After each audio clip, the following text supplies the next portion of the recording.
پہلے تو میں اسیرم بھائی کا، امیس بھائی کا، عبداللہ سلفی بھائی کا اور آپ سب ساتھیوں کا تہہ دل سے شکر گزار ہوں کہ آپ ساتھی ایک آواز کے اوپر یہاں پہ تشریف لائے۔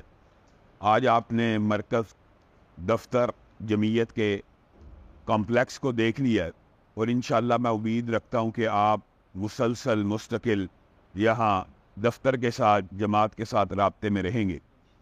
بنیادی طور کے اوپر تحریک طلبہ اہل حدیث اللہ کے فضل و کرم سے اسیرم بھائی کی محنتوں کا، امیس بھائی کی محنتوں کا، آپ نوجوانوں کے ولولوں کا، ہموں کا، تنتنوں کا ایک عملی ثبوت ہے۔ لیکن بنیادی بات یہ ہے کہ یہ جو ذیلی تنظیمات ہوتی ہیں یہ ایک نرسری اور تربیت گاہیں ہوتی ہے۔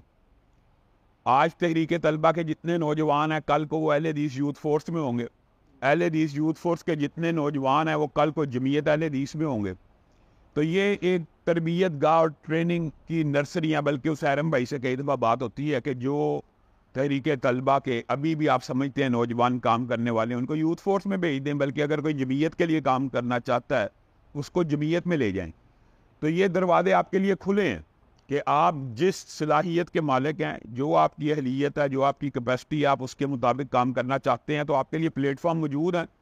آپ تحریک طلبہ کے لیے کام کرنا چاہتے ہیں وہ پلیٹ فارم موجود ہے۔ اگر آپ سمجھتے ہیں میں اس سے بہتر کام کر سکتا ہوں اور میرا دائرہ کار کچھ وسیع ہے، آپ اہل حدیث یوتھ فورس میں آ سکتے ہیں، مزید کام کرنا چاہتے ہیں جمعیت میں آ سکتے ہیں۔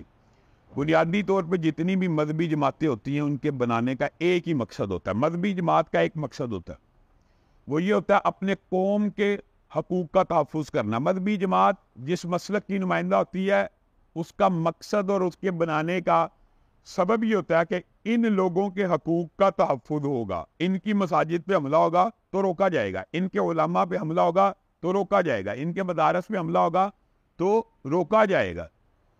لیکن افسوس کی بات یہ جتنی مذہبی جماعتیں، دینی جماعتیں پاکستان میں بنی، اول تو انہوں نے اپنے اس منشور کے ساتھ کسی نہ کسی حد تک وابستگی کو رکھا، لیکن جیسے جیسے وہ سیاست میں آتے گئے وہ مذہبی جماعتیں باقی نہ رہی، وہ پوری سیکولر پارٹیاں بن گئی۔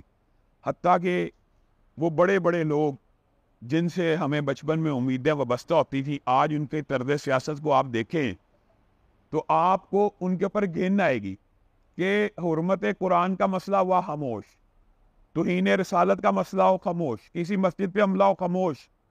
وہ جب بندہ سیاست میں آ جاتا ہے، پوری طور کے اوپر سیاست میں آنا حرام نہیں ہے یا سیاست سے حصہ وصول کرنا حرام نہیں ہے، لیکن سیاست ہی کو اور کرسی ہی کو اپنا مطمع نظر بنا لینے سے انسان دفاع دین نہیں کر سکتا۔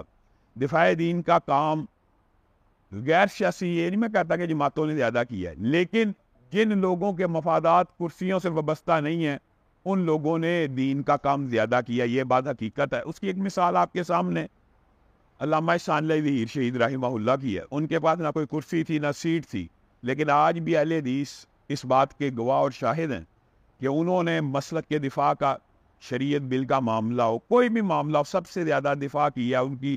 اگر آپ دوسرے مسلک کے لوگوں کو دیکھ لیں تو حقیقت بات یہ ہے کہ ہادم رضوی نے اپنی جماعت کا بہت کام کیا اور دفاع ختم نبوت کے حوالے سے اس نے ایک آواز اٹھا کے لوگوں کو اکٹھا کیا۔ اس کے پیچھے لوگ کیوں اکٹھے ہوئے؟ کیا وہ یہ کہتا ہے میں کرسی حاصل کروں گا؟ نہیں، اس نے دفاع دین کیا، دفاع ختم نبوت کیا، دفاع حرمت رسول کا جھنڈا اٹھایا، لوگ اس کے پیچھے چل پڑے۔ اور یہ لوگوں کی کم از کم عقل کی اور اس بات کی اہلیت کی دلیل ہے کہ لوگ سوچتے ہیں، سمجھتے ہیں، لوگوں کو پتہ ہوتا ہے ہم نے کس کے پیچھے چلنا ہے۔ لوگوں کے اندر یہ اہلیت موجود ہوتی ہے کہ وہ سمجھ جاتے ہیں کہ ہم نے کس کے پیچھے چلنا ہے۔ البتہ پروپیگنڈے کے ساتھ برائیاں کر کے کسی نہ کسی حد تک شخصیات کو ڈیمیج کیا جاتا ہے۔ تو بنیادی طور پہ جمعیت اہل حدیث پاکستان کا جو قیام ہے اس کے اولین مقاصد میں بھی دفاع مساجد ہے، دفاع مدارس ہے، دفاع علماء ہے، دفاع کارکنان ہے۔ جیسے آپ نے بھائیوں کی باتیں سننی ہیں، ہم نے ایک دوسرے کے کام آنا ہے، یہ بھی دین ہے۔ بار بار بھائی کہہ رہے تھے وہ ایک آپ سمجھ لیں خطیبانہ انداز میں کہ ہم اپنے لیے نہیں بلائیں گے، اپنے لیے سے مراد یہ کہ اسیرم کو اگر مصیبت آئے گی تو ہم نہیں آئیں گے، آئیں گے، یہ بھی دفاع دین ہے۔ اپنے بھائی کی مدد میں جت جانا اللہ کی مدد میں رہنے کے مترادف ہے۔ بندہ اس وقت تک اللہ کی مدد میں رہتا ہے جب تک وہ اپنے بھائی کی مدد کرتا رہتا ہے۔ تو اپنے بھائی کی مدد کرنا یہ بھی کوئی غیر دینی بات نہیں ہے. اس لیے آپ میں سے کسی کارکن کا, یہ قدرتی بات ہے, یہ نام اللہ سیلفی بھائی آگے ہیں, یہ وہ طالب علم ہے جن کے اوپر تھانہ کانے میں توہین قرآن کا جھوٹا مقدمہ درج کیا گیا. کیا کوئی مسلمان توہین قرآن کر سکتا؟ نہیں کر سکتا. اللہ کے فضل و کرم سے ہم نے ایک مہینہ اسٹرگل محنت کر کے ثابت کیا کہ پرچہ جعلی ہے. یہ آج آپ کے سامنے بار آزاد ہو کے بیٹھے ہوئے ہیں, اور یہ وہ پرچے ہیں کہ پہلے کسی کے اوپر اگر ہو جاتا تھا تو 3 سال تک ضمانتیں نہیں تھی ہوتی. تو اللہ کے فضل و کرم سے اگر آپ نوجوان متحرک ہو, اور اس کے اندر آپ لوگوں کا بہت زیادہ کردار ہے, میں یہ سمجھتا ہوں اس کیس میں بھی جب بھی کوئی معاملہ ہوا پریشر بلڈ, یہ جو مذہبی جماعتیں ہوتی ہیں, ایک تو جو حقوق کا دفاع کرنا ہوتا ہے, کیسے ہو سکتا ہے حقوق کا دفاع کیسے کیا جائے گا؟ اگر آپ منظم ہوں گے, آپ کو ایک کال آتی ہے فیروزپور روڈ احتجاج کے لیے بند کر دیا جائے, یہ کانا روڈ بند کر دیا جائے, فلاں بند کر دیا جائے, اور آپ میں یہ اہلیت موجود ہو کہ آپ بند کر دیں, تو اللہ کے فضل و کرم سے آپ کا جائز کام نہیں رک سکتا. آپ نے غیر قانونی کام کرنا بھی نہیں اور غیر قانونی کام ہونے بھی نہیں دینا. مثلاً توہین جو صحابہ ہے وہ غیر قانونی نہیں ہے, غیر قانونی ہے. جب بھی کوئی توہین صحابہ کرے, اگر آپ احتجاج کا رائٹ استعمال کرتے ہوئے سڑک پہ آ جائیں تو اس کے خلاف مقدمہ درج ہو جائے گا, اور اگر آپ نہیں آئیں گے نہیں ہوگا. یہ ہمارے پاکستان میں ایک ایسی بھیڑ چال بن گئی ہے. اس لیے ہمیں اس طرح کی تنظیمیں اور اس طرح کے پریشر گروپ بنانے پڑتے ہیں کہ اگر آپ یکجان ہو کر ایک آواز کے اوپر احتجاج کے لیے نکل آئے نا, تو پاکستان کے اندر کوئی کام ایسا نہیں ہے جو آپ نہ کروا سکے. کوئی کام آپ آج جتنے یہاں پہ بیٹھے ہیں نا, اگر صرف یہی اس بات کا عزم کر لیں